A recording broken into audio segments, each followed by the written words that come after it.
E muito bem-vindos a mais um programa Francamente pela Rádio Difusora 810 e também pelo portal jj.com.br. Tainã na área com você pela próxima hora. Hoje com um artista que ele desenha, ele lança historinhas, ele dá aula no estado. Veja só, gente, temos um professor, além de artista, é professor. Escolheu duas profissões ótimas para ficar milionário neste país. Hugo Nani, bem-vindo. Tudo bem com você? Tudo bem, tudo bem. Prazer imenso tê-lo aqui finalmente. Faz um tempão que você está no meu radar, quero chamar, e a gente se encontrou na Love Comics. E a primeira coisa que eu falei, você tem que ir no Francamente, né? E aí finalmente rolou. Que uma bom. Honra. Fico muito feliz mesmo, assim, de você estar aqui. Tantos trabalhos, o seu nome, ele já está no circuito de arte e cultura jundiaense há um bom tempo, não é mesmo? Faz um tempinho já que eu estou trabalhando com isso. Primeiramente, assim, eu fico muito, muito feliz, assim, com espaços que a gente consegue divulgar nossos trabalhos, porque é um trabalho muito difícil, né? A gente tem um trabalho independente e, assim, você não tem os meios, às vezes não tem meios financeiros para você conseguir chegar no público de uma forma mais concreta, depende muito de eventos. Por isso que no dia que a gente conversou no Love Comics lá, eu achei assim... Eu fiz questão de entrar em contato, porque eu sei que assim, vocês tiveram que articular aquilo muito rápido. Sim. Né? Eu sou muito fã do Ed, apesar a questão de ser amigo e tudo mais, mas assim, eu sou muito fã do Ed, porque o Ed está nessa batalha há muito tempo, né? E a gente acaba aglutinando gente, isso é muito importante para a cena cultural da cidade de uma forma geral, né? Não, e a gente viu, assim, o Ed esteve aqui, a gente conversou sobre toda a problemática envolvendo o Junte Comics, que virou o Love Comics, e aí muda de cidade, aí tem que mudar estratégias também, aí uma parte dos quadrinistas não vieram porque, enfim, por N motivos, mas a galera que estava lá, eu fiz questão de levar um kitzinho para tentar conversar com uma galera, principalmente com a galera que era de fora, né? Tava vendo um dos seus trabalhos aqui, foi lançado pela Edições Zapata, né? Eu conversei com o Daniel lá na Love Comics. Essa oportunidade também de estar nesse espaço de criativos, né? E esses espaços, esses eventos são onde vocês conseguem vender o trabalho de vocês, se mostrarem, porque não tem mais banca de revista vendendo, livrarias, como se tinha na minha época, não é mesmo? A nossa época. Tá difícil mesmo. Mas, assim, os eventos, eles são, assim, um dos principais canais para a gente conseguir chegar no público, né? Não importa se a gente vai vender. Claro que a gente quer vender, de fato, o nosso material. Importa, assim, comprem, não peçam de graça, comprem. Bom. É importante deixar claro. Apoie os artistas. Isso.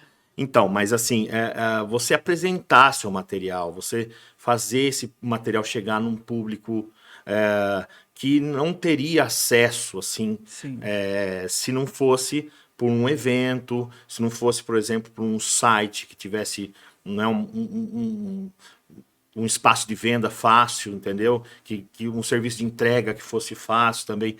Mas são coisas que a gente tem que batalhar, a gente vai achando os caminhos, né? Quem quer consegue fazer as coisas acontecerem, né? Você falou até do Daniel. O Daniel é um guerreiro, né? A gente tem o Ed aqui e tem o Daniel lá. E eu fiz, praticamente assim, eu fiz a ponte entre eles quando o Junte Comics retomou, porque eu já estava fazendo parte do Quarto Mundo e aí o Ed estava querendo retomar o Junte Comics em Jundiaí, né? Aí eu cheguei a conversar, Ed, não tem interesse, de repente, chamar o pessoal para montar uma banquinha também? E na época era no Centro das Artes, né? Glória Rocha ali. Isso, exatamente. A gente colocava o nosso material lá e fazia. Teve até uma edição do Junte Comics que ele coincidiu com a virada cultural da cidade, entendeu? E aí a gente passou até 3, 4 horas da manhã produzindo quadrinhos. A gente fazia fanzines, entendeu? Então tinha participação, chegou a ter participação do Daniel Esteves, teve do Will, que é um artista muito famoso também, até tem um material dele aqui também que eu participei com uma ilustração, né? Então, assim, o Ed, o Célio Luiz também, né?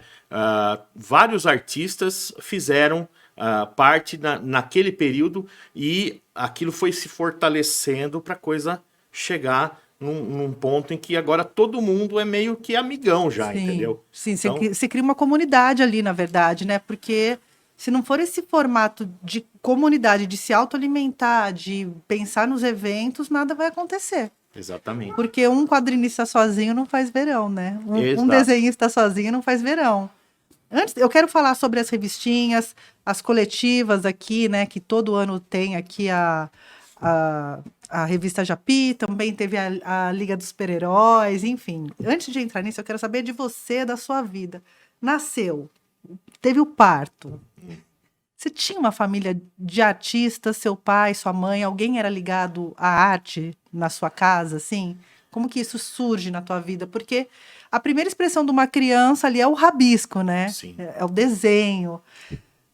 E disso para virar uma profissão, para ser descoberto um talento, ou para ser incentivado para que seja uma profissão, tem lar que não é permitido. Você pode fazer desenho na aula de educação artística na escola.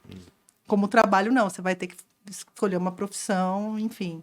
Como que isso nasce na tua vida? Então, foi espontâneo, né? O nascimento desse ímpeto de pegar um papelzinho ou então desenhar até no curvinho do sofá. Eu lembro tem umas lembranças de infância que minha mãe dando um chinelado em mim. Mas assim, a relação de família, eu acho que assim, tirando eu e o meu irmão também, que é músico, né? Gabriel Nani já Gabriel, esteve aqui no Francamente. Estava exatamente. falando com ele agora há pouco, por e-mail. Ah, que legal. Então, o pessoal não é ligado nas artes, né? A minha mãe, claro, ela teve um período em que ela teve confecção. Ela trabalhou muito com confecção. E ela criava alguns modelos, algumas coisas. Mas, via de regra, eram roupas padrão, entendeu? Que a gente tinha lá para vender, para distribuir até para escolas e tudo mais. E o meu pai é uma pessoa que trabalhou assim a vida praticamente toda dele em metalúrgica, né? E aí ele se aposentou, aí por ocasiões da vida eles se separaram, tudo mais, e ele foi trabalhar em outro local, né? Mas ele gostava muito de fazer silkscreen, que aí num período em que eles estavam melhores assim, Aham. ele aprendeu a técnica do silkscreen, passou para mim também. O Silk é com a tela. Exato. É aquela Gente, eu acho aquilo estampa. uma arte. Essa semana, inclusive, eu Eu tava. acho um mistério aquilo ainda. É muito legal. É bem gostoso de fazer. Dá um pouquinho de trabalho, mas é gostoso de fazer. Tava assistindo uma série essa semana sobre a vida do Andy Warhol. E ele fez. A maioria dos trabalhos dele é tudo com silk, né? Com Sim. tela de silk screen. E a reprodução, né? Exatamente. Reprodução em escala das coisas, né? Sim. Então ele fazia as artes do jeito dele. Ele como tinha assim, um conhecimento aprendido no Senai de desenho técnico, então ele sabia mexer com canetas, essas coisas assim. E aí ele me passou algumas coisas. Foi bacana nesse sentido, porque já tinha esse meu lado espontâneo de criar, de desenhar. Eu adorava muito desenhar carrinho, essas coisas assim, né? Até hoje, né?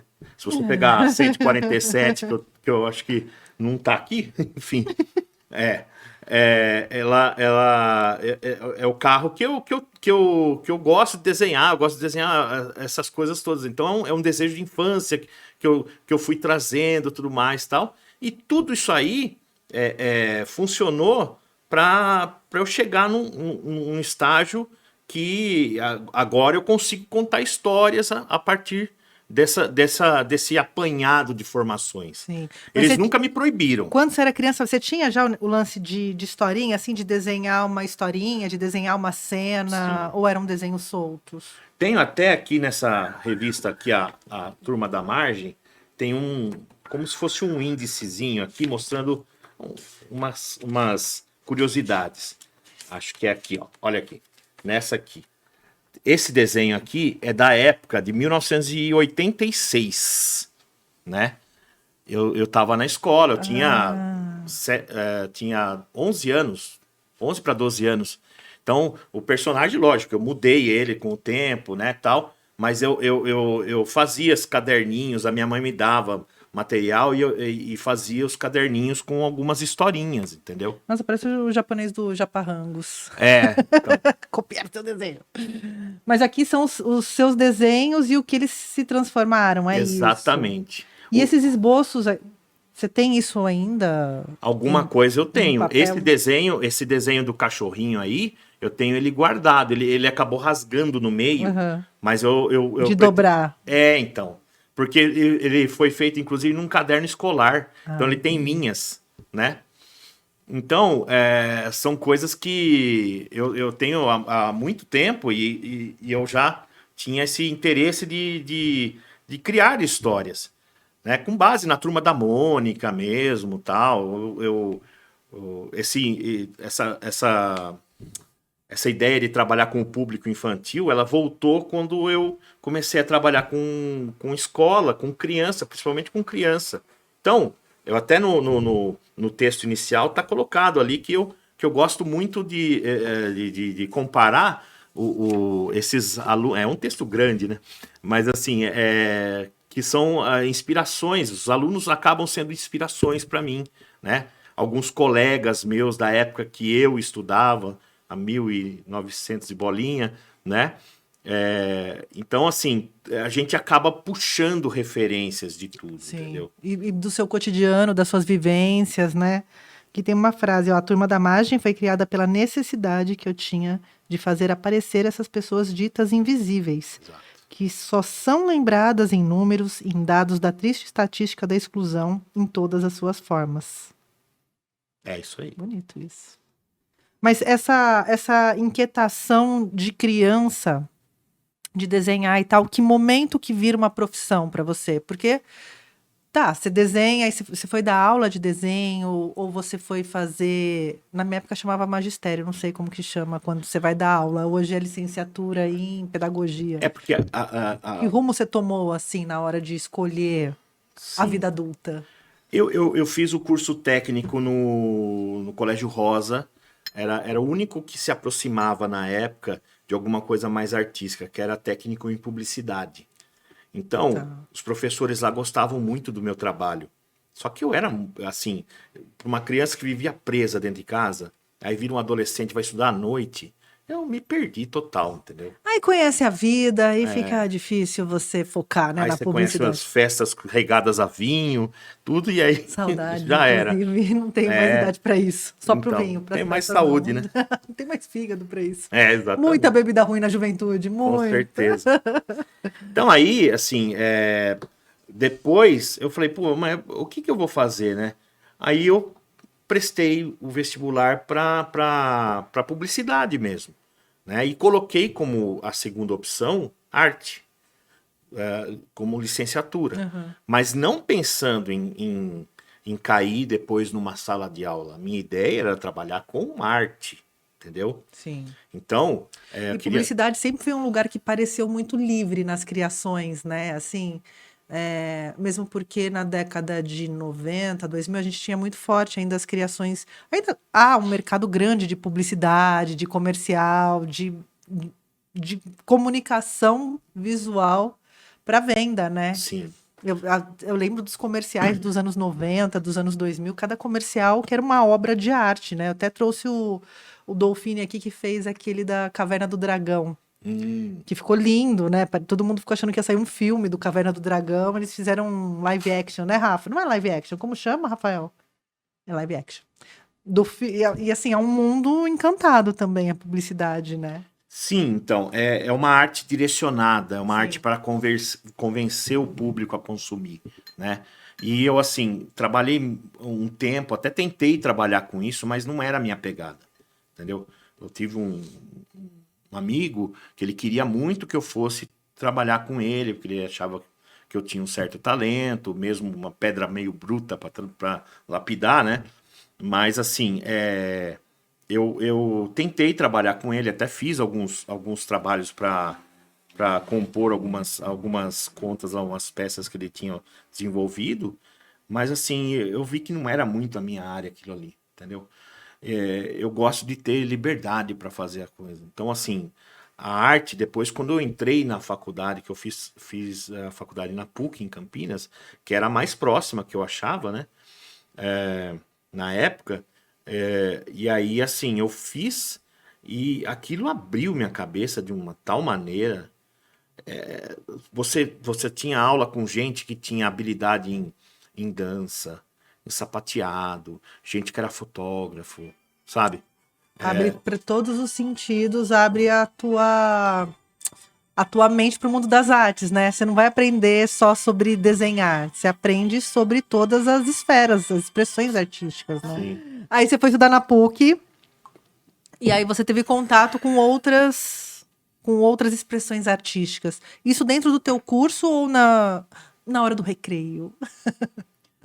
Ah, eu comecei a ver lá na faculdade que eu poderia, assim, desenvolver coisas com linguagens que se aproximavam daquilo que eu gostava, entendeu?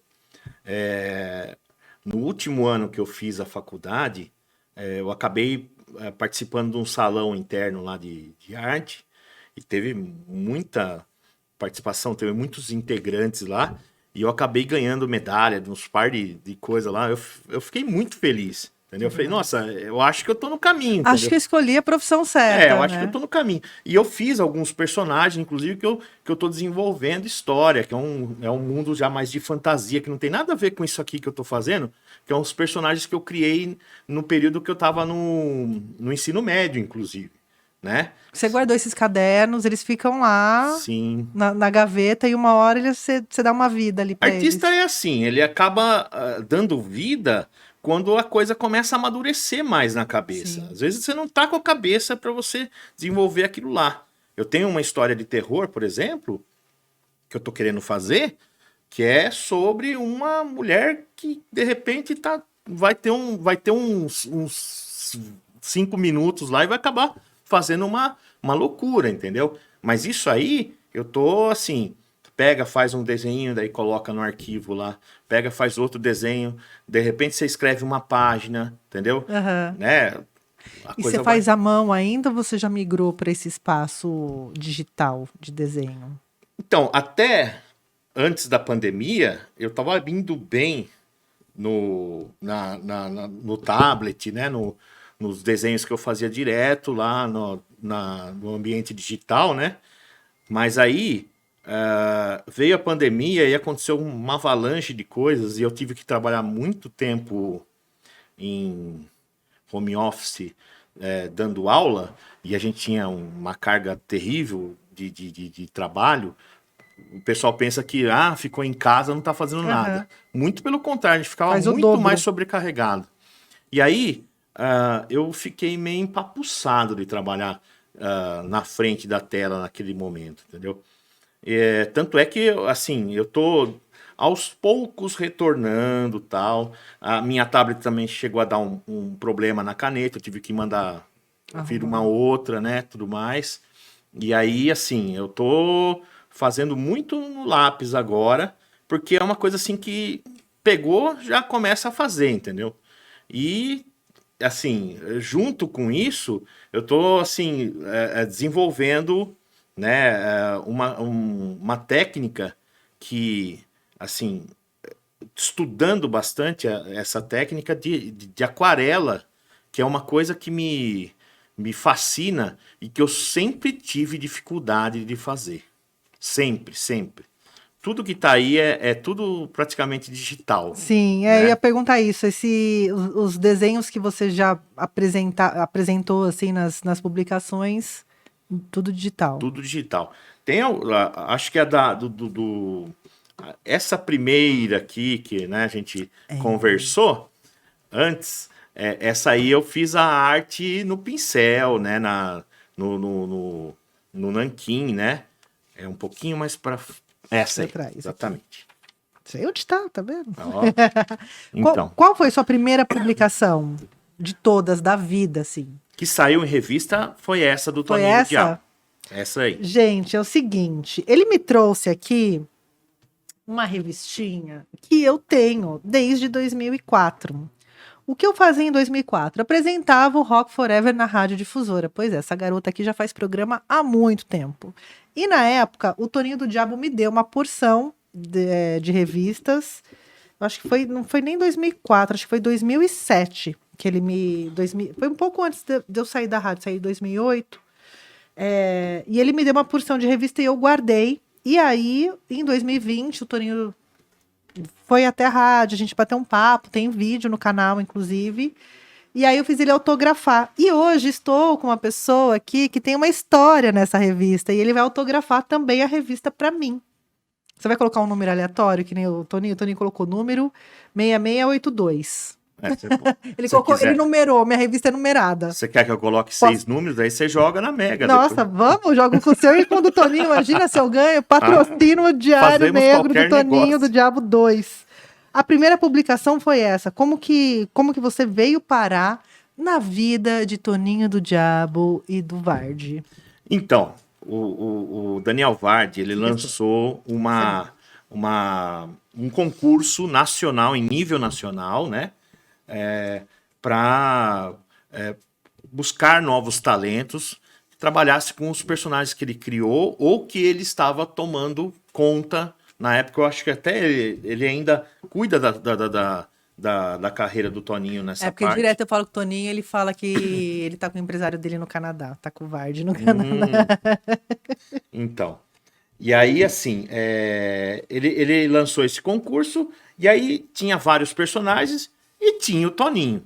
A saudosa Angelina, que mostrou para mim, da loja do Gibi, né? Uhum. Ela mostrou para mim o folderzinho lá, com a propaganda do concurso, e eu resolvi me inscrever. A Angelina era artista também, que fazia cerâmica. Angelina Zambelli. Que eu tive o prazer de desenhar uma historinha dela. Ela me deu um roteiro.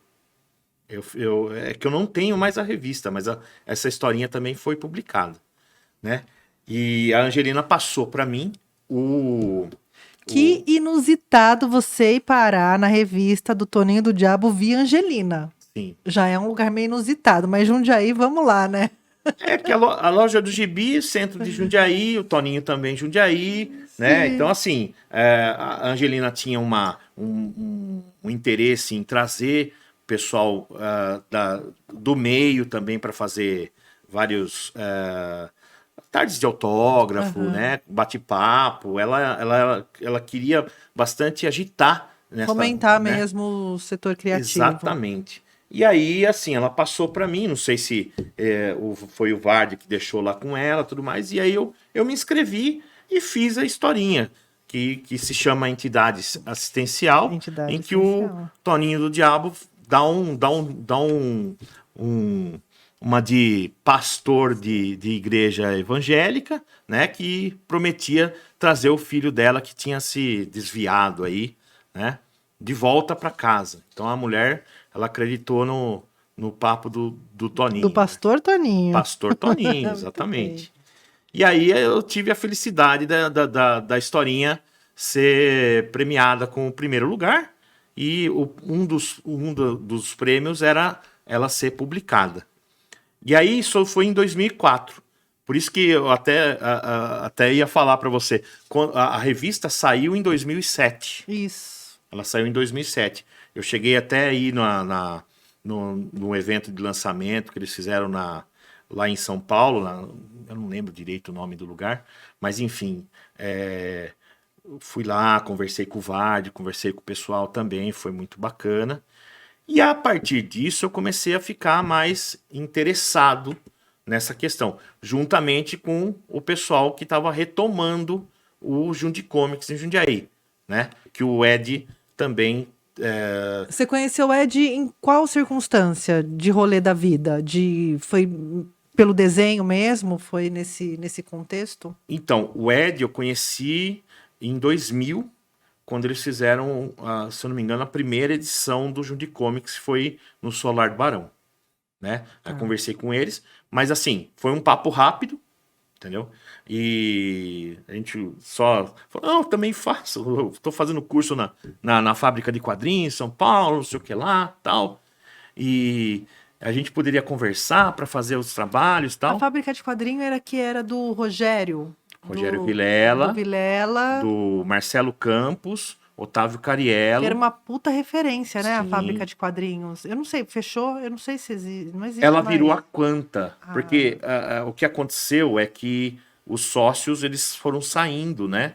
Não sei o que aconteceu lá, mas assim, eu cheguei até a estudar na Quanta depois. Mas esse período de transição da fábrica de quadrinhos, eu peguei, porque eu só não peguei o primeiro ano lá, porque eu estava fazendo minha pós-graduação em Campinas ainda. Mas o segundo ano eu já peguei lá com eles lá em São Paulo.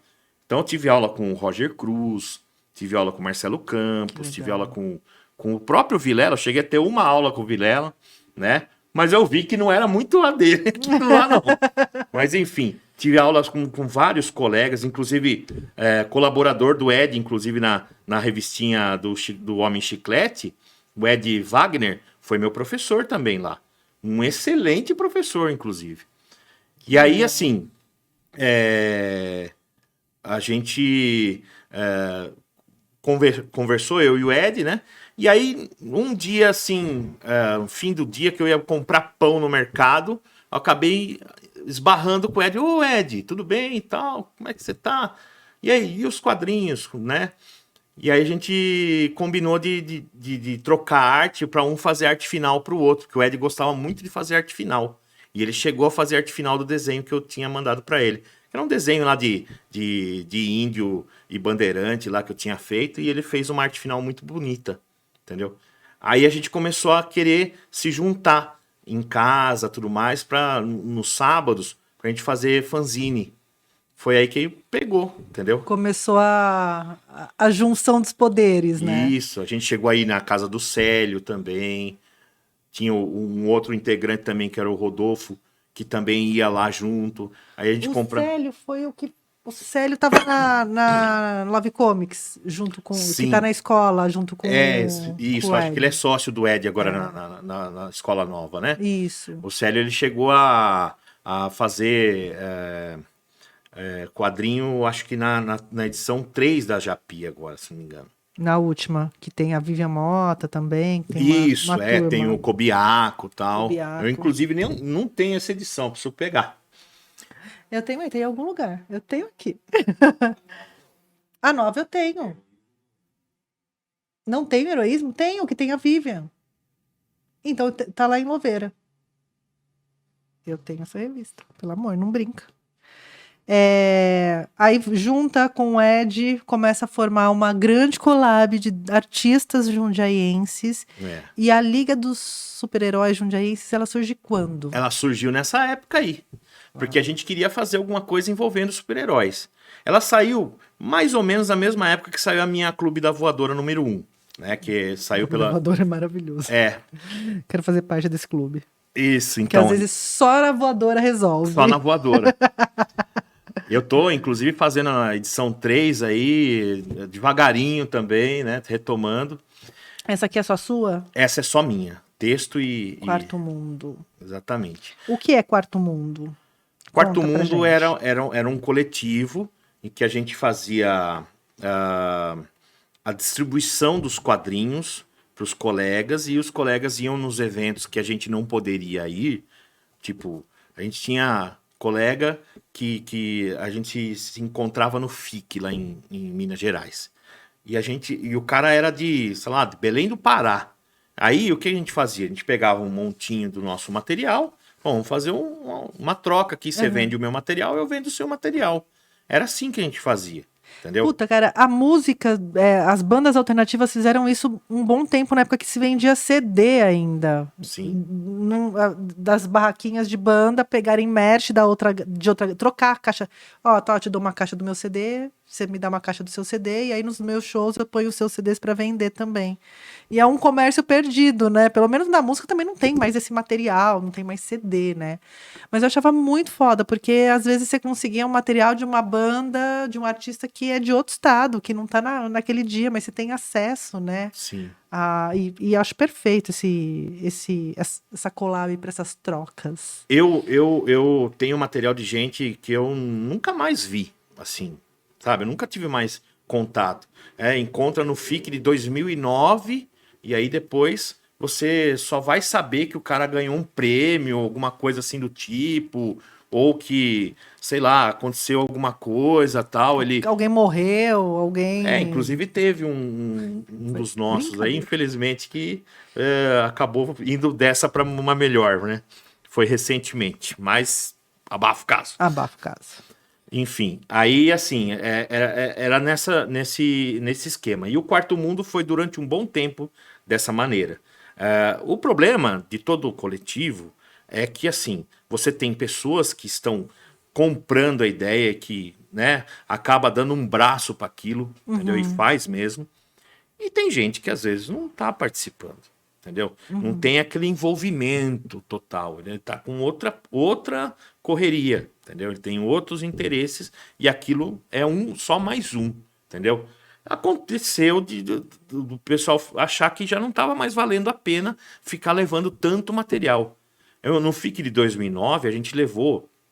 Eu tinha um Jeep na época, uma Bandeirante, e a gente. Uma Toyota Bandeirante? Era daquela grande, inclusive. Caramba. E a gente lotou a Toyota Bandeirante com material do pessoal, entendeu? Pegou uma chuva no caminho, terrível. Assim, foi um FIC mais difícil que a gente teve, assim, para trabalhar. Foi no Palácio das Artes lá.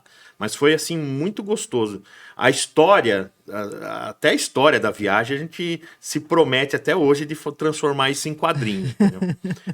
Na revista 147, que é aquela que a gente não tem aqui. não tem aqui. 147, cadê a Exatamente, 147? que eu fiz com o Daniel Esteves, tem uma menção a essa viagem, que é numa das últimas páginas. Tem a... É um easter egg ali. Exato. Que deixou que a uma gente... pontinha solta para uma história completa. Exato. Tem a Bandeirante lá, tem o cara que foi junto com a gente que só dormia, tinha o Daniel Esteves também, tinha lá o Marcos Venceslau também, saindo do banheiro. Tinha uma porção de coisa. Era bem interessante, assim, a dinâmica poderia virar total, assim, uma história em quadrinhos. Mas não foi pra frente também. Por enquanto. Né? Você não fala que tem umas coisas que ficam na gaveta pra amadurecer? Exato. Porque de repente, no momento que ia lançar aquilo, não ia ser bom pra todo mundo. Imagina. Quem sabe ela amadurece. Gente, né? Que péssimo você ser amiga de roteirista, de desenhista, porque assim, a tua vida pode virar o quê? Pode virar uma história em quadrinhos. Sim. E pode te expor. A gente coloca. Isso vira ameaça, né? Se coloca assim, né? É uma mera coincidência, sabe? Os personagens não são reais. Não são reais, não são reais. Vamos com calma aí. Esse ano vai ter a FIC, não vai? No segundo semestre? Eu acredito que sim. Em BH? Eu acredito que vai ter sim. Tem um pessoal se agitando já para ir, mas como assim, eu tô numa entre-safra, eu não vou ser bem franco para você, que falando francamente, né? Esse ano provavelmente não vou conseguir ir, porque eu não tenho material novo para levar. E é legal você levar novidade. Parece que a mesa sua, ela tem um outro brilho quando você leva um material novo, entendeu? Então, assim, como eu tenho... Mas assim, embora você tenha bastante material para vender, Sim, vamos combinar. Tem. Né? E história para contar. Tem né? bastante. Histórias aqui, inclusive contadas, né? Contadas. Então, esse ano eu acredito que não dê para ir. Eu não sei se, de repente, o Ed vai. Eu acredito que o Ed é capaz de ir, viu? O Ed é capaz de ir, sim. Mas, assim, o FIC, para nós, é o evento que fica no nosso coração. Você foi na Comic também, na Comic Con, né? Você teve... Eu só fui uma vez. Que foi em 2019. Não. O meu material foi na Comic Con. Tá. Porque eu desenhei para uma garota que ela fez a inscrição e ela foi selecionada. Que é essa? Exatamente, a Ginoide. Ginoide. E ela Larissa conseguiu... Palmieri e Hugo Nani. Isso. Aí eu desenvolvi toda a parte de arte, né? E ela fez... eu tô colocando aqui, você tá conseguindo pegar? Muito bem. Para você que tá na rádio, vai no YouTube para ver os desenhos.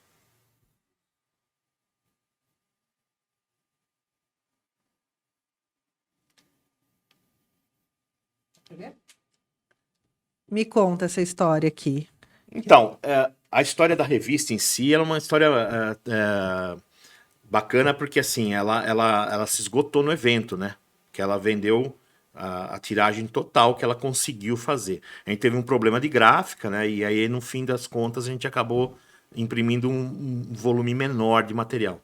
É a história de um cara que quer dar um golpe numa moça que se apaixona por ele. Ela é filha de uma cientista, dona de um conglomerado aí de empresas na área tecnológica.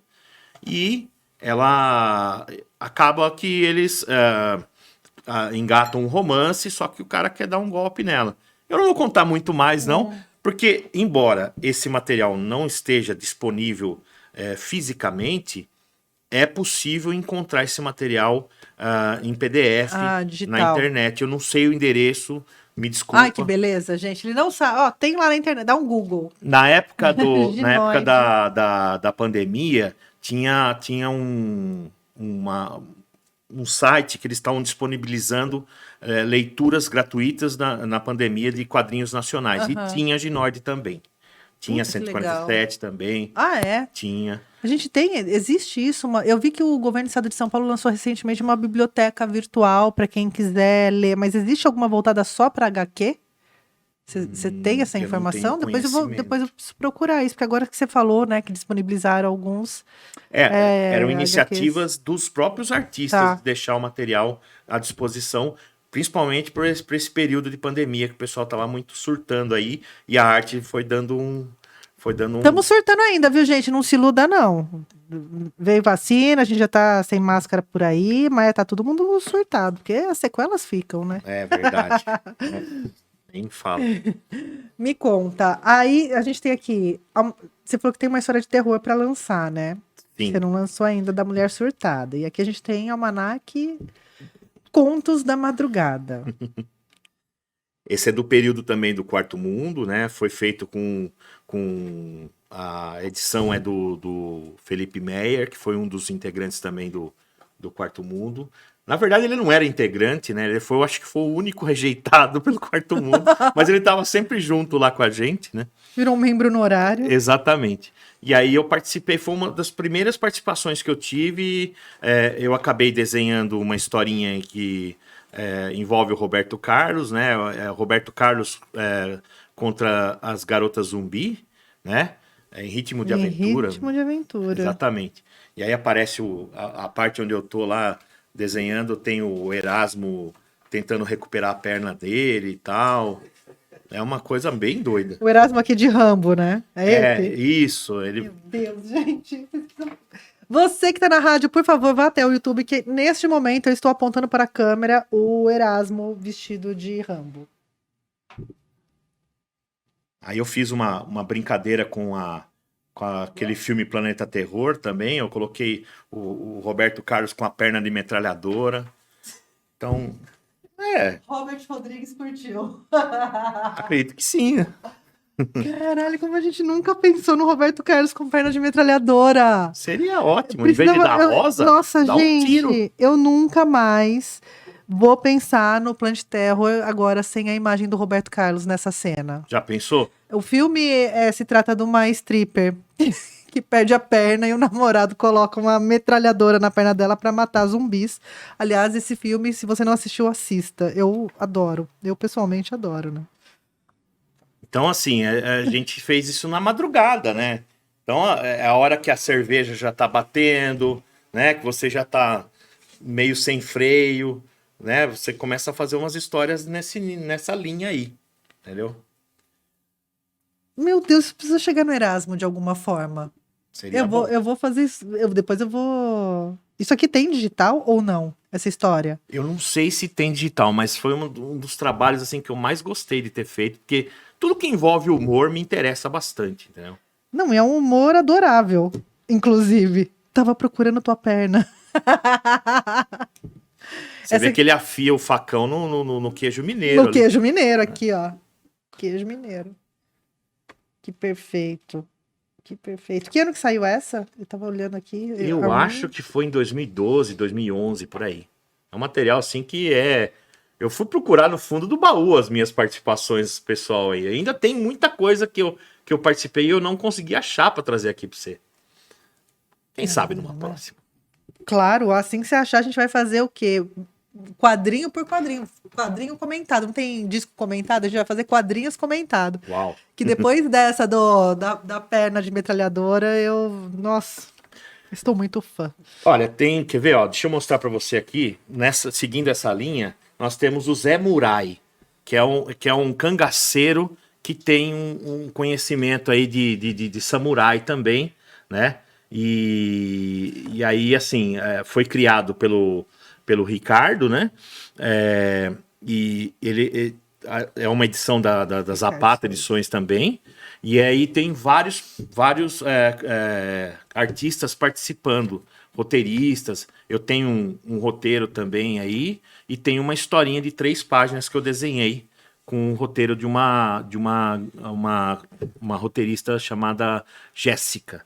O que é mais fácil fazer para você, assim, na hora? Ou depende do trabalho? Tipo, roteiro, escrever um roteiro para um desenho, ou isso rola simultaneamente? Essa composição rola simultaneamente? Ou você desenhar e alguém vir com roteiro? Como que funciona isso no teu processo criativo? Quando a pessoa traz o roteiro, ela facilita a minha vida. Sim. Porque desenhar para mim, assim, apesar de assim eu ter, né, um apuro de tentar fazer sempre o melhor possível, mas você chega num ponto que você consegue fazer com um pouco mais de facilidade. Agora, quando eu tenho que desenvolver o roteiro também, aí a coisa começa a complicar. Né? Complica, porque assim, às vezes eu travo, né? Às vezes eu não sei para onde seguir, né? A gente tem um rascunho inicial da história, mas às vezes a história ela vai te dando caminhos diferentes. Você vê, por exemplo, as novelas. Os escritores de novela, os autores de novela, eles não escrevem a novela fechada. Né? Dificilmente você tem uma novela fechada. Sim. Ele vai de acordo com o que a audiência vai pegando. E a gente... Porque os próprios personagens vão se destacando ao longo, né, de uma história, e aí você fica meio refém daquilo, né? Sim, exatamente. Então, a ideia aqui, essa aí, inclusive, é a historinha que eu fiz o roteiro. É uma história muda, que é a história do Calanguinho lá, né? Que é o Zé Murai andando na... Cara, e uma história muda, ela é mais difícil, porque o balãozinho, ele complementa o desenho, e o desenho complementa o balãozinho. Exatamente. Uma história muda, você tem que ter uma outra habilidade ali, porque você perdeu um dos elementos principais da história em quadrinho, que é o texto, o né? texto. Exatamente. Caralho. Mas o texto da imagem, ela vai dando esse, né, o storytelling do roteiro também, que você vai conseguindo encaixar e fazendo com que, mesmo sem essa riqueza da palavra escrita, você consegue também aí passar essa mensagem, né? Mas ela é uma historinha bem simples, né? Que é um exercício que eu recomendo a todos os meus colegas tentarem fazer. É uma história muda, né? Nossa, porque isso aqui requer talento, criatividade. Demora mais para fazer? Olha... Ou a história já meio que estava pronta, assim, na tua cabeça? Eu estava na época que eu estava fazendo o curso de roteiro com o Daniel. Então, assim, a gente tava pegando toda semana para fazer esse material. Então, o negócio estava fluindo, que era uma beleza, né? Ilustrações. Uma Sede do Calango. É. Primeira história muda que eu me deparo na vida. Eu acho que isso nunca me aconteceu antes. Uma história muda. Olha aí. Muitas coisas acontecendo hoje aqui, gente. Tem muita coisa... é a perna do Roberto Carlos, é o Erasmo de Rambo, é Uma Sede do Calango, um HQ muda. Vou colocar na geral. Volta aqui.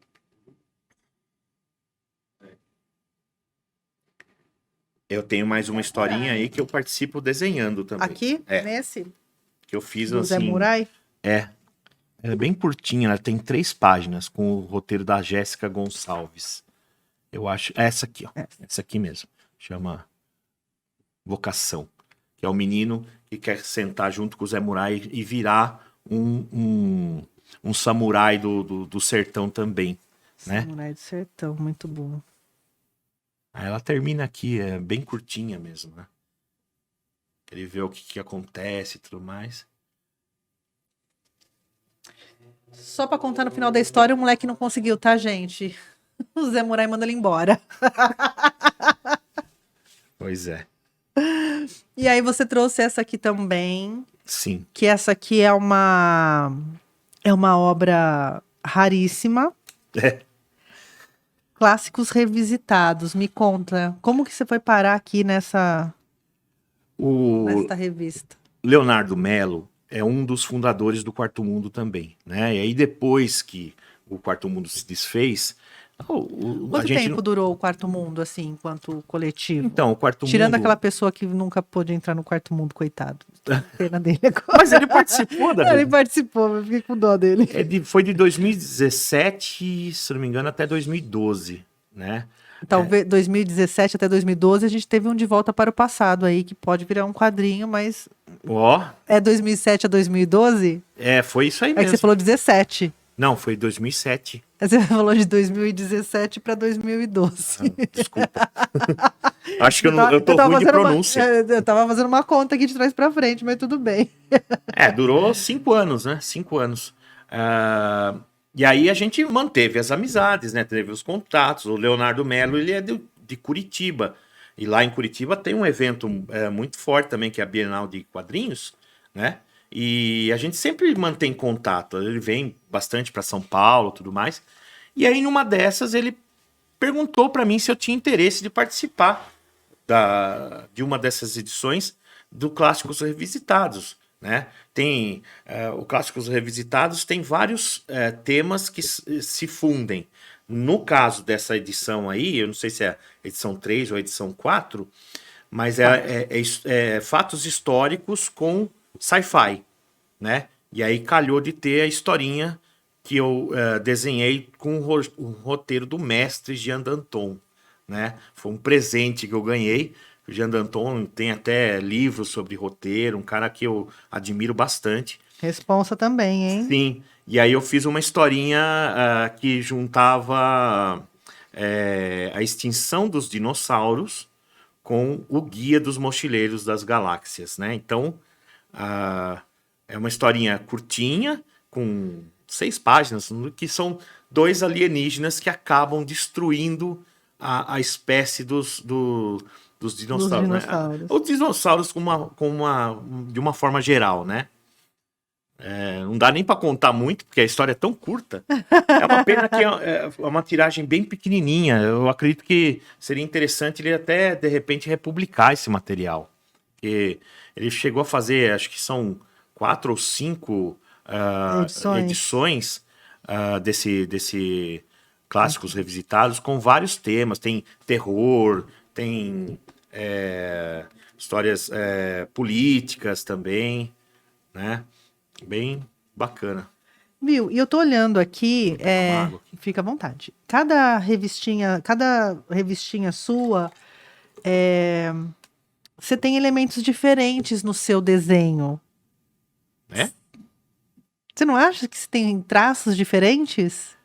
Eu tenho uma tendência a ser mais assim, cartunesco, né? O meu trabalho, ele vai mais pro lado do cartoon.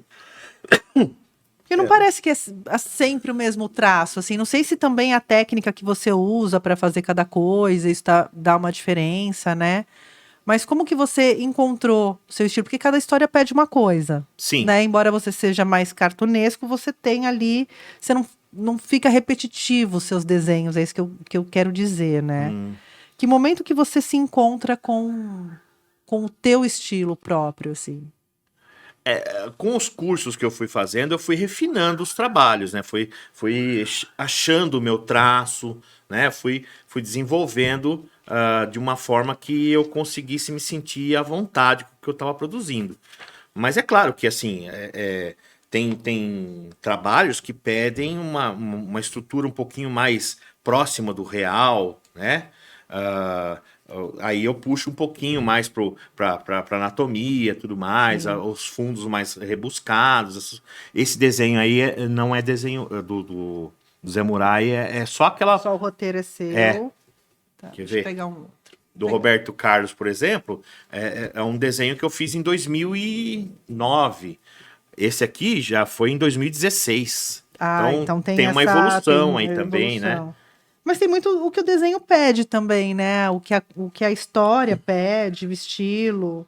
Exatamente. Aqui. É que parece que são 2 desenhistas. Olha aí que legal. É porque, assim, eu tento colocar nos meus quadrinhos o que é essencial para a história fluir, entendeu? É mais sobre a história do que sobre você. Isso. Você tem que atender uma história. Exatamente. Eu vejo um pessoal que faz uns comics lá, que o cara coloca janelinha e coloca detalhe na janelinha e põe o brilhinho na janela e não sei o que lá. E aquele negócio fica lá no fundo do quadro. Eu não vejo necessidade disso. Então eu vou no basicão mesmo, né?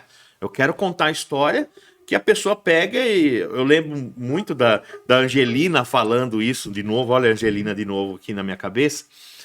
Falando assim, que o pai dela tinha o prazer de ler gibi e ele pegava os gibis e ele virava o gibi assim ao contrário e colocava no bolso de trás da calça, entendeu?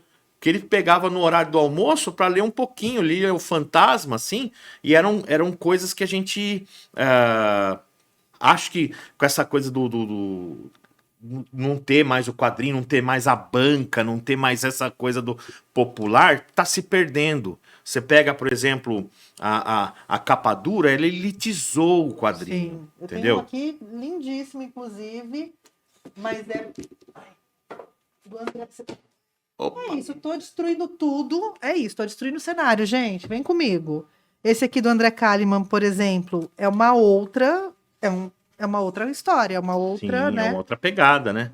E um outro preço, um outro custo. Grande tudo, Kalimann. né? Gosto muito dele. Ele também fazia parte do Quarto Mundo. Fazia parte do Quarto Mundo? Sim. Mas fazia mesmo? Fazia. Qual que era o nome do cara que não fazia muito parte mesmo? Eu não vou falar, não, ô louco. Só Vai que ele me encontra na rua e me dá um cacete. Até agora ele não sabe que ele não fazia parte.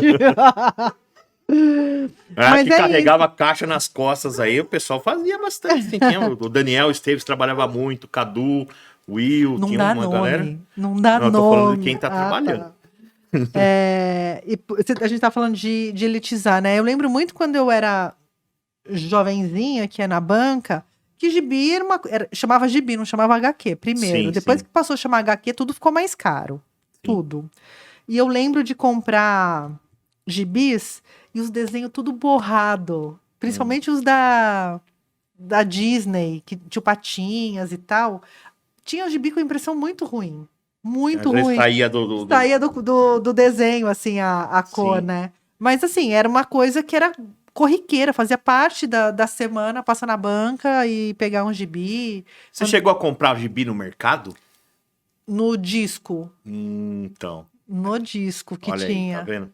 Era legal, porque tinha umas gondolazinhas que tinha Tio Patinhas, tinha Mônica, Sim. tinha, né? Tinha vários. Então, e a gente passava para pegar no mercado quando saía de férias, tinha passado de ano, não ficou de recuperação, aí comprava o almanacão, que era grande, que tinha um monte de história. Aquilo lá era uma epopeia comprar aquele grande, né?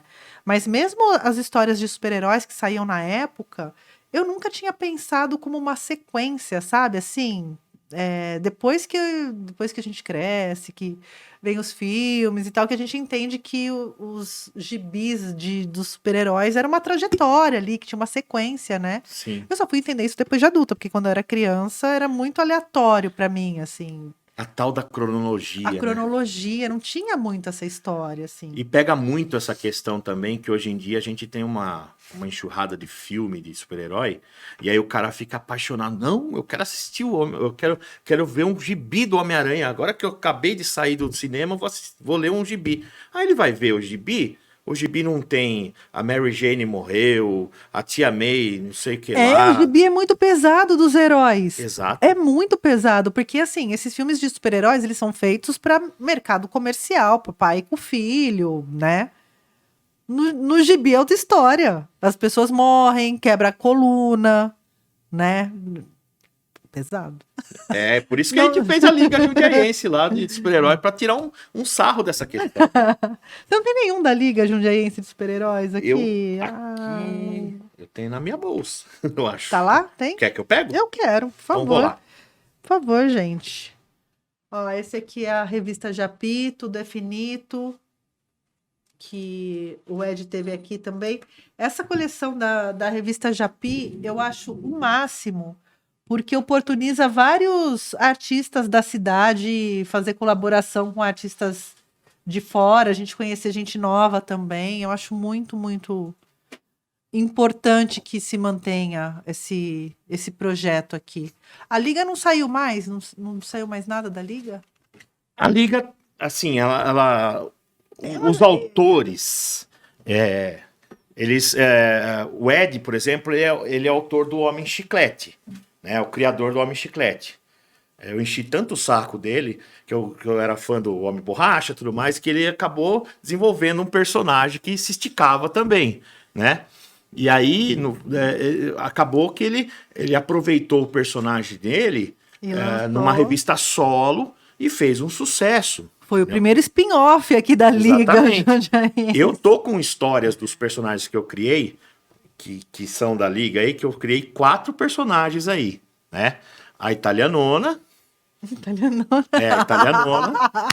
Exatamente, que é uma homenagem à comunidade italiana da cidade, né? O Stiling Púrpura e Moleque Canivete, que é a dupla dinâmica, né? Que é os dois que andam com armas ridículas, né? Esse é o desenho do Célio, inclusive, né? E também eu fiz o Lascado, aqui, que é esse personagem aqui, que ele se perdeu na Serra do Japi e acabou encontrando um totem lá, tudo mais, e ele acabou se transformando com os poderes da madeira. Então ele se cobre todo com madeira, né? Ele consegue usar esse poder a favor dele, né? E eu tô desenvolvendo algumas histórias com esses personagens. A do Stiling Púrpura e o Moleque Canivete eu já escrevi. Já desenhei, inclusive, a história, né? É aquela coisa.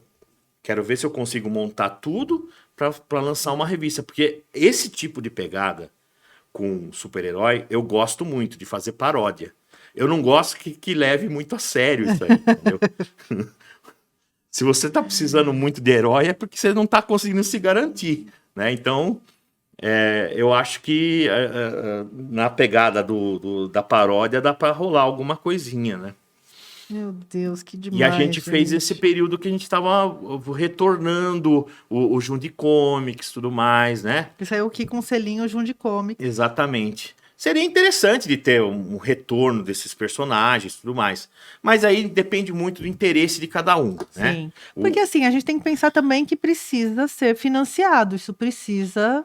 Porque assim, uma coisa é você fazer as coisas no amor, no seu tempo livre, e as coisas terem o tempo delas, e aí quando der, lança. Outra coisa é você ter que ter 1000 atividades, ter que trabalhar, pagar boleto, ter uma vida, para poder pagar e sustentar o lançamento de uma revista. Porque mesmo o Catarse e vaquinhas, às vezes só paga a impressão, não paga o artista. Sim. Às vezes só paga... E assim, falar que, não, vamos vender 1000 cópias depois que lançar, tomara, mas não é uma realidade do dia a dia. Você vender 1000 cópias de um HQ, assim. Então, eu sou de um período que a gente fazia até a tiragem de 1000 exemplares. Hoje em dia, a gente, por conta do medo em relação a não conseguir ter evento, ao público não estar em condições de consumir o material também, a gente eu pelo menos estou pensando em diminuir tiragem para ter um material disponível, mas de repente, assim, não ficar preso com isso, né? Sim. Porque não dá para depender das vendas para se pagar. Exatamente. As vendas seriam tipo uma margem de lucro ali para, de repente, fazer um caixa para uma próxima, né? Se você pensar no comércio, isso quando vai em grandes eventos. A gente ficou 2 anos aí sem eventos, os eventos estão voltando agora só, né? Você falou, faz tempo que eu não produzo, que eu não tenho nada. Cara, mas como ser criativo e produzir? Você é professor, você falou que é professor. Você dá aula para molecada. Sim. para a professora, essa pandemia não foi... Eu não tô nem falando o ser humano, o Gunani, que eu não sei como foi sua vida pessoal e como se deu as suas coisas aí durante, né, esses momentos. Mas profissionalmente é desafiador, né? Você passa da aula de casa, que você estava Sim. falando que é o dobro de trabalho do que está na sala de aula, né? Sim, com certeza. As condições dos professores também, dos alunos, não eram das melhores. Se já é difícil manter o aluno sentado dentro da sala de aula, imagina em casa, que às vezes os alunos nem têm condições de ter um computador, de ter uma internet, né? Sim, a gente teve que se virar fazendo impressos para os pais retirar na escola, porque a maioria das famílias não tinha acesso adequado à internet para fazer atividade online, entendeu? Então a gente fez, durante esse período, trabalhos que fossem fáceis de serem impressos e que, assim, tornassem a vida do aluno também, no entendimento dele, também muito próximo do que ele estava fazendo em sala de aula, Sim. com os recursos que ele teria na casa dele. Tem criança que a gente dá aula que ele não tem banheiro em casa, entendeu? Então, assim, é complicado. Como é que você vai cobrar de um aluno uma caixa de lápis de cor se ele não tem papel higiênico? Entendeu? Não tem como, né? Não tem É como, cara. complicado. É uma realidade muito além do que a gente consegue supor, né? Às Sim. vezes. E eu via colegas tendo dificuldades, colegas professores, com a sua própria conexão, que tinha que ficar o dia inteiro lá à disposição. Você tinha lá a sua faixa de horário, mas extrapolava muito o seu horário, tendo que atender as demandas do trabalho online, né? Fora que aconteceu tanta coisa também. Eu perdi meu pai na pandemia, perdi minha avó, tudo com decorrência do Covid. Então, assim, a gente entra em parafuso em algum momento. Eu tive crises de pânico, entendeu? A sorte que eu tô fazendo há 5 anos terapia, então eu tô me cuidando. E eu tô aos poucos retomando. Então eu quero muito voltar a fazer, porque isso aqui é uma coisa que eu amo. Amo de paixão mesmo. E se eu puder ajudar um amigo, como você vê, tem material meu autoral, mas tem muita participação em trabalho dos outros. Sim. Isso quer dizer o quê? Que eu não me nego a participar de trabalho de amigo. Se o Ed fazer assim para mim, eu tô lá fazendo trabalho com ele. Ele pediu o logotipo do coletivo Junior Comics, parei tudo que eu tava fazendo e fiz o logotipo aí, entendeu? Então tá tudo aí, né? A gente trabalhou junto, né? A gente faz as atividades com carinho, com amor, mas assim não dá para negar que a gente sofreu um abalo com tudo isso aí, né? E é claro que só a questão do amor ao trabalho não paga as contas, como você disse. Programas de incentivo são importantes, o PROAC é importantíssimo. Eu tentei 2, 3 vezes, mas aí eu vi que assim eu não estava com cabeça para fazer na ocasião. Falei, não, vou fazer quando eu tiver com um projeto mais ajeitadinho, tudo mais. Você não pode mandar coisa de qualquer jeito. Sim, porque a concorrência ficou grande também. A gente teve aí o PROAC Lab, mais de 41 mil inscrições de projetos. 41 mil artistas tentando verba para os seus projetos. Não há dinheiro, não há verba pública que consiga dar conta dessa necessidade dos artistas de trabalhar, né? Desse fomento todo. Exatamente. Mas mesmo assim, você falou, não tenho trabalho recente, não tenho solo, porque essa aqui, por exemplo, é de 2001 e tem roteiro seu. É de 2001 essa, não é? 2021. 2020. Tá vendo? Tô de volta para o passado, tô de 2007. Essa saiu em 2021. Tem que é um trabalho... roteiro seu. Exatamente. É um roteiro que eu fiz com o desenho do Alex. Do Alex. Que fazia curso lá junto também, de quadrinhos. Então eu gostei muito do trabalho, da maneira com que ele lidou. Que é uma família que tem que lidar com uma alma que ficou presa dentro Penada. da casa. Né? Então a superação do fantasma que tem que passar aí, né? Supere fantasma, Exatamente. supere. E essa Finito é 2020? Tudo é finito? Essa é 2020. Em 2020, eu tive uma experiência muito legal de ter feito parte de um projeto de um e-book, um livro infantil, que um contato que eu tive com uma autora, uma booktuber, inclusive, né? Ela queria fazer um livro infantil e ela tá procurando um artista para fazer. E aí eu me predispus a fazer o trabalho com ela, tudo mais, e saiu e, assim, teve um relativo sucesso, né? Tá disponível na Amazon, se chama De Gateira em Gateira. Quem quiser pode procurar lá na Amazon, tem lá disponível. Esse foi de fato o último trabalho que eu consegui fazer incompleto, assim, né? Sim. Essa aqui é a ilustração, a arte toda sua. Sim. Aí já é um outro desenho, já é um outro Hugo Nani aqui. Ah, é? É. Se você tá falando, eu vou acreditar em tudo. Eu acho Tá que como bom. você tá dentro de você mesmo, né? Então, eu acho que pra mim é mais fácil olhar, assim, que você tem... Você consegue transitar muito nos seus traços, assim, consegue passear muito, assim, entrega coisas diferentes em cada trabalho. É muito legal, muito legal.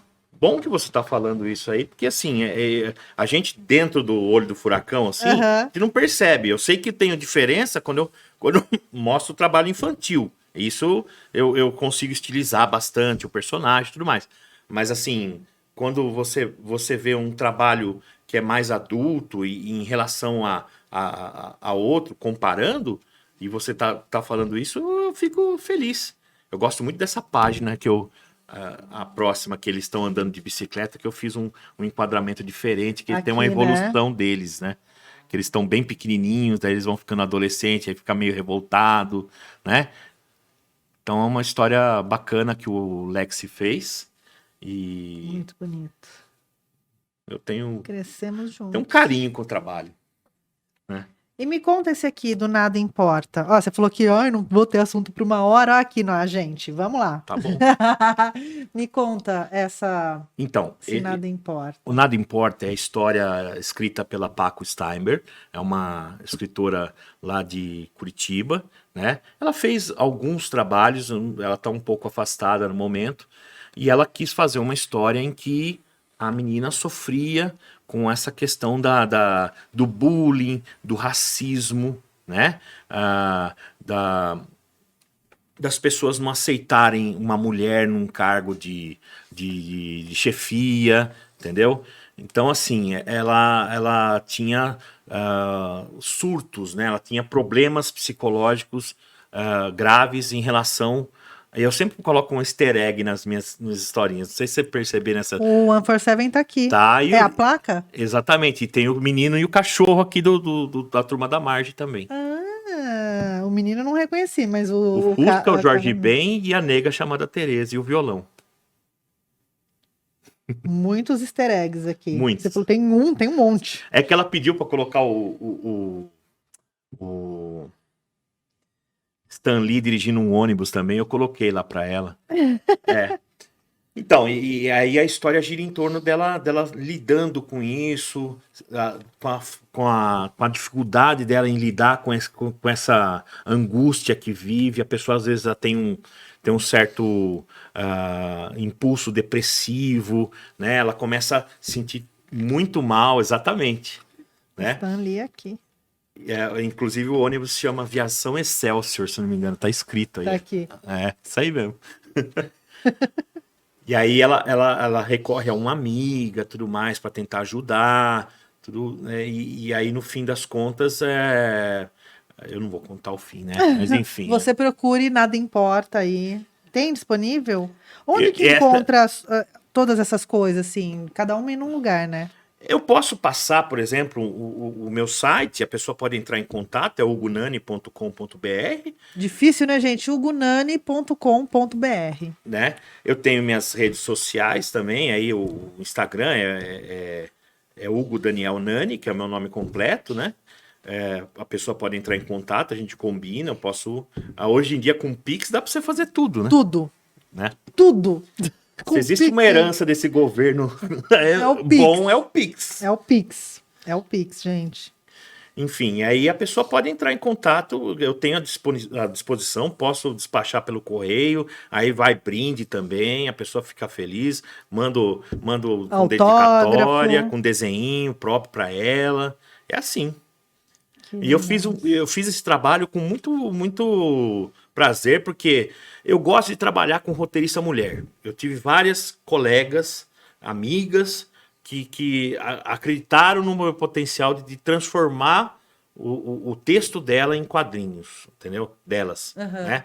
E isso me deixa muito feliz, porque assim, é uma coisa que eu trabalho como professor com várias professoras juntas, entendeu? Então, assim, eu consigo entender mais ou menos, eu acredito que eu consigo entender. Às vezes eu posso não estar entendendo nada, mas, assim, o universo feminino tentar decifrar, assim, as dores que um homem não entende, entendeu? Né? Então, E precisa ter sinergia também, né? Com aquela pessoa, com aquela história. Já teve história que você pegou e falou: não vai rolar, não consigo desenvolver uma ilustra para essa? Ou não consigo desenvolver. Já teve alguma que você brecou e falou: não, para olha, mim eu não vou falar rolou? para você que ultimamente eu tô tendo dificuldade de fazer minhas histórias, meus próprios roteiros. Mas vai evoluir, vai evoluir. Eu tô com fé que eu vou conseguir. Ah, óbvio que vai. Óbvio que vai. Sabe por quê? Porque Deus age com excessiva lentidão. Tá aqui, ó. Magneto, X-Men, grandes pensadores aqui do mundo dos quadrinhos. Mas é lindo esse trabalho. Ah, obrigado. Lindo, Eu lindo. gosto bastante desse material também. Redes sociais, você usa as redes sociais? Você responde lá, conversa com a galera. Ah, Fora... assim, a pessoa entrando em contato, claro que eu vou responder tranquilamente, tá? Então Tá à manda pra ele disposição lá. aí quem é a pessoa do quarto mundo que não. Não! Não me complique! Não vamos complicar o Gunani, porque queremos você com saúde mental, alegria e felicidade para desenvolver as próximas histórias. Eu quero essas aqui. E viu, nada dessas histórias. Aliás, é uma pergunta que eu nunca fiz pro Ed. Nunca vai virar um desenho animado? Nunca pensaram nisso? Seria muito massa. Seria muito massa. É uma outra demanda de trabalho, Sim, bem mais complicada no meu caso aí, porque eu assim, conheço muito pouco da de animação, né? animação. A gente chegou num período a ser solicitado os trabalhos da gente para fazer uma abertura de um programa de quadrinhos apresentado pelo Daniel Vardi durante um período. E aí eu e o Rodolfo, na época a gente estava naquele período de mutirão dos artistas, pré-retorno do Jundi Comics, e a gente fez uma animação. A gente fez uma animação que era para a TV Japi. E a gente fez uma animação também para um outro trabalho, outro programa, que era um programa de música sertaneja também da TV Japi. Eu não sei se eu tenho mais esse material. Puta, que legal, hein? Mas é muito bacana, porque, assim, a gente fez na época, pra você ter uma base, hoje em dia nem tem mais o programa Flash, né, eu acho. E a gente fez no Flash na época. Ele animava e eu desenhava algumas coisinhas. Então foi muito bacana. Claro que seria desejável ter pelo menos um curta-metragem com a Liga Jundiaense Não, ia ser junta. maravilhoso, gente. Precisamos disso, gente. Eu não sabia que eu precisava disso tanto até agora. Olha Mas aí. isso, a gente precisa de uma Coisa animação. eu posso te Gente, garantir. Com os meus personagens da Liga Jundiaense, os que eu criei, eu vou fazer uma revista contando pelo menos a origem deles, entendeu? um Isso, HQ de origem. exatamente. Eu vou como um conhecer o outro, tal, assim, sabe? Como ele adquiriu esses poderes, né? Eu tô assim, maquinando. Já monta o Catarse aí pra gente já começar a arrecadar, porque eu quero essa revistinha. Tomara, vou fazer o possível, vou fazer o possível. Hugo, obrigada, Pô, viu? valeu, eu que Adorei ser agradeço. aqui. Agora ele vai autografar minha. Agora eu não sei o que é meu, o que é dele, porque eu trouxe tudo pro meu lado pra eu poder dar umas roubadas aqui numas Qual que é coisas. o toninho que você O pediu meu pra assinar? Toninho tá aqui. Ele vai autografar a minha revista, o Diário Negro do Toninho do Diabo aqui, que segundo o Toninho do Diabo é a número 6682. Ele vai colocar um outro número, eu vou jogar no bicho se eu ficar milionária, gente, ó. Eu Eu banco a revista. Se eu ganhar na loteria, eu vou pagar a sua revista de origem. Vamos lá, vamos autografar. Obrigado mesmo. Prazer. Galera, seguinte, Hugo Nani nas redes sociais, para quem tá pela Rádio Difusora, eu vou deixar no YouTube linkados os contatos dele para você ir lá seguir, ver o que ele tá fazendo, mandar ele, vai desenhar, alguns vê que ele tá muito no Stories, manda ele desenhar. Mentira, na Tormenta não, porque ele é professor e precisa de saúde, gente. Precisa de saúde para ser professor nesse país. Mas é isso, eu vou ficando por aqui. Fiquem bem, bebam água e tchau. Francamente, com Tainan Franco.